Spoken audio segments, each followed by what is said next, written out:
안녕하세요. 뉴스와 사람들입니다. 12.3 내란을 제압한 가장 결정적인 것 중 하나가 국회로 달려온 시민들이었고, 그것을 또 가능케 했던 것이 이재명 대표의 유튜브 방송이었습니다. 이재명 대표는 그 방송을 하게 된 이유가 5.18 당시 가두 방송을 했던 시민들이 떠올랐다는 것인데, 5.18을 폭동으로 알고 있었던 젊은 이재명이 진실을 알게 되면서 깨우치고 그 깨우침을 행동으로 옮기며 5.18 관련자들과 교류합니다. 그런 과정에서 진정한 5.18 정신을 체득해왔다는 것이 바로 12.3 내란에서의 그의 놀라운 행동으로 증명된 것입니다.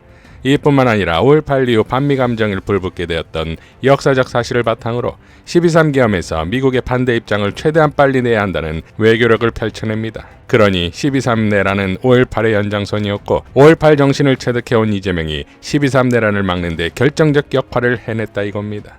광주에 전일 빌딩을 찾은 이재명 대표는 다음과 같이 발언했습니다. 그날 밤에 제가 집에서 나와서 저도 뭐 앞으로 운명이 어떻게 될지 모르는 상황이라 국회로 가면서 제가 방송을 생각해냈던 거는 그거 딱 똑같은 상황에 계엄군이 몰려온다, 시청으로 도청으로 가자, 그 방송했던 그분들이 생각났습니다. 갑자기 내가 할 수 있는 일이 뭘까? 체포돼서 구금될 가능성 절반 이상. 그런 상황에서 과연 이 나라를 지켜줄 힘은 어디서 나올까? 이제 그 생각을 해봤습니다. 결론은 결국 국민들밖에 없다. 우리가 국회의원이고 뭐 다수당의 대표고 회원들 그 총칼 무력 앞에 무슨 힘을 쓸 수 있겠습니까?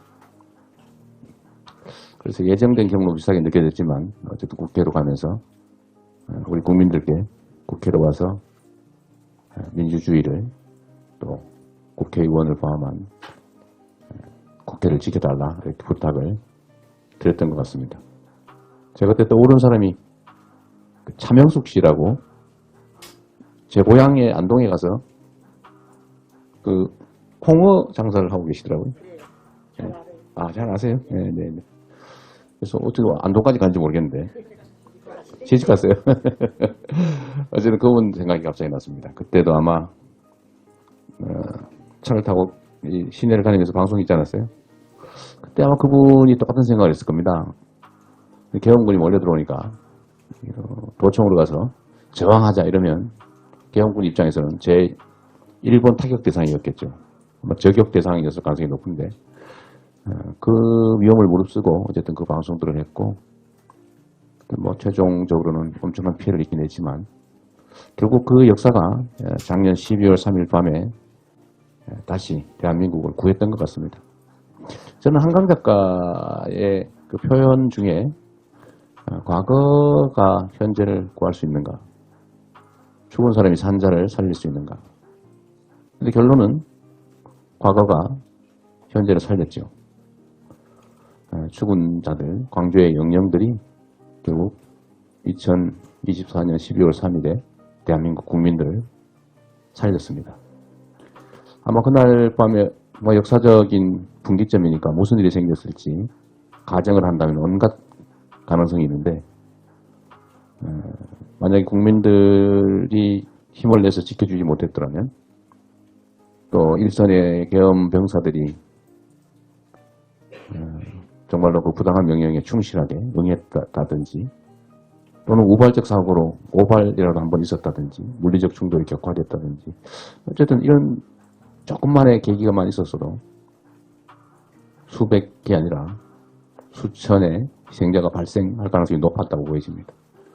우리 국민들은 일시적으로 무력에 의해서 제압당하더라도 그 저항을 포기하지 않는 특성들이 있기 때문에 투쟁을 멈추지 않았을 것이고, 친위 쿠데타 세력 역시도 결코 물러설 수 없는 이미 저질러진 일이기 때문에 엎어진 물이어서 아마 계속 강행할 수밖에 없었을 텐데, 이 양자의 충돌이 수도권 서울 한복판에서 벌어졌기 때문에 유혈 사태가 벌어졌다면 엄청난 피해가 발생했을 것입니다. 지금 생각하면 모골이 성명할 정도로 끔찍하죠. 지금도 사실 그 내란 군사 쿠데타는 끝나지 않았습니다. 정확하게 어떤 사람들이 어떤 역할을 했고 누가 가담했는지 지금도 모릅니다. 그렇다고 대통령과 장관 그리고 사령관 몇 명이서 저지른 일은 아닐 테고 거기에 온갖 사람들이 직간접적으로 참여할 수밖에 없었을 텐데 그들이 누군지 어떤 역할을 했는지 알 수 없습니다. 거기에 주요 공범으로 보여지는 사람들이 여전히 국가 권력을 틀어쥐고 있습니다.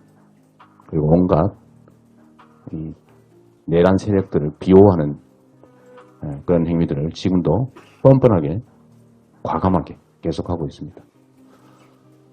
앞으로 우리는 내란 사태, 대한민국의 이 위기를 이겨내고 다시 번영의 공동체로 가야 되겠죠. 그 힘은 결국은 국민들에게서 나올 것입니다. 광주는 그래서 위대한 것입니다. 광주 정신은 그렇기 때문에 반드시 헌법 전문에 국민의힘이 수없이 약속했던 것처럼 헌법 전문에 게재하는 게 맞습니다. 그리고 물론 뭐 어떤 규정을 만든다고 해서 그 규정이나 제도가 모든 것을 보장해 주지는 않습니다. 전시 사변 때만 계엄하라고 했더니 그냥 막 해버리잖아요. 제도 때문에 생긴 일은 아니죠. 그럼에도 불구하고 계엄 요건을 엄격하게 전시로 한정한다든지 또는 국회의 동의를 받지 않으면 즉각 해제된다든지 등등의 보완 장치들이 필요하지 않겠냐 생각합니다. 더 중요한 것은 우리 국민들의 주권 의지가 제대로 일상적으로 신속하게 반영되는 시스템을 만드는 것일 겁니다. 민주주의를 강화하고 우리 국민이 나라의 주인이라는 사실을 일상적으로 증명할 수 있는 그런 체제를 만들어내야 되겠죠. 여러분들 뵈니까 반갑습니다.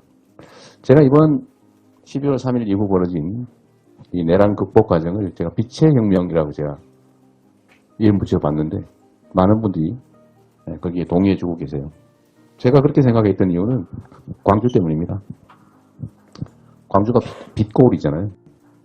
그리고 전 세계에 없는 현실 권력을 평화로운 방법으로 국민들이 끌어내린 세계사의 유일한 일이 지금 대한민국에서는 두 번째 벌어지고 있습니다.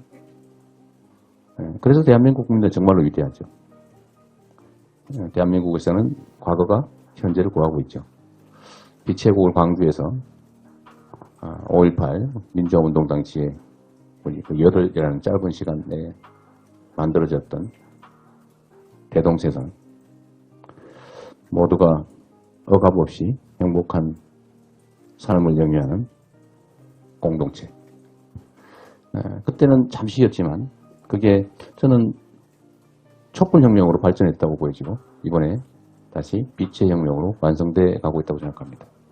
자, 위대한 광주의 정신을 K민주주의로 K이니셔티브로 만들어가겠다는 이런 대통령을 갖게 된 광주는 이재명에 대한 압도적 지지를 해줘야 하지 않겠습니까? 이재명은 광주입니다. 이상 뉴스와 사람들이었습니다. 시청해 주셔서 감사드립니다.